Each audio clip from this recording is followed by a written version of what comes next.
Now, the authorities in Spain have confirmed that the only suspect being pursued in connection with last week's attacks was also the man who drove a van through the crowds on Barcelona's La Rambla Boulevard.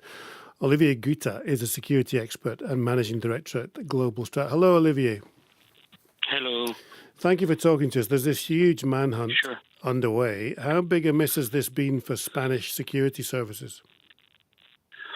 I think it's the biggest miss to date because as details are coming in, it seemed that the plot had been in the works for almost a year.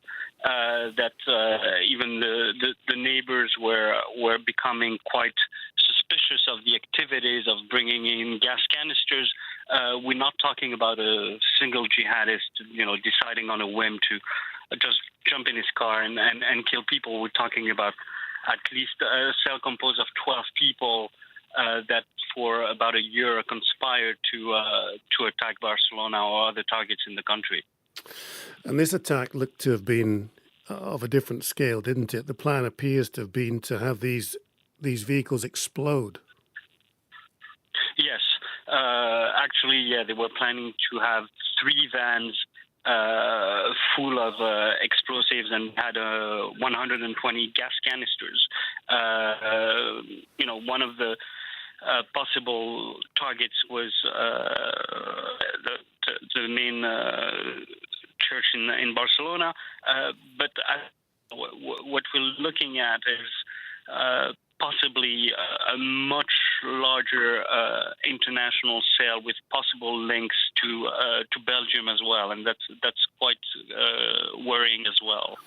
Give listeners an insight. We've discussed this in the year before, that we do our best as countries to track people. So how do we track them?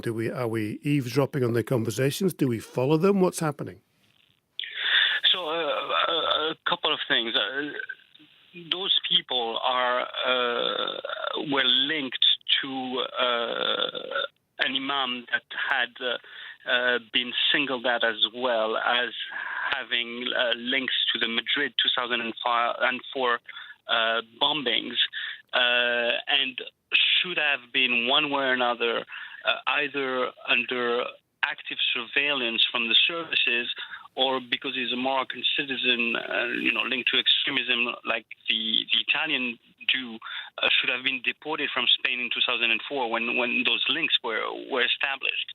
So it's a clearer picture than any other plots that we've seen in terms of surveilling these people. And if any kind of intel would have come in through the neighbors, there should have been a monitoring, and it should have been a priority, knowing that it's very difficult to follow and, as you said, monitor and track down everyone. But if there's actual intel, and in the frame of 1 year, there must have been huge warning signs.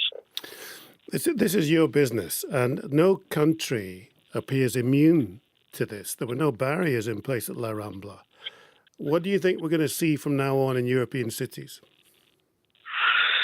Look, when there was the first Charlie Hebdo attack in 2015, starting this wave of attack, I had predicted that Europe would have to start building as much as possible security. There should be as much as possible not only bollards in the main thoroughfares, but also checking at department stores, at cinemas, and that's what terrorists are going to go after. I mean, if we put all those ballers on bridges, they'll find other soft targets. So, but the thing is, we have to protect our freedom, but at the same time, we have to make sure we're not making it very easy for terrorists to attack us.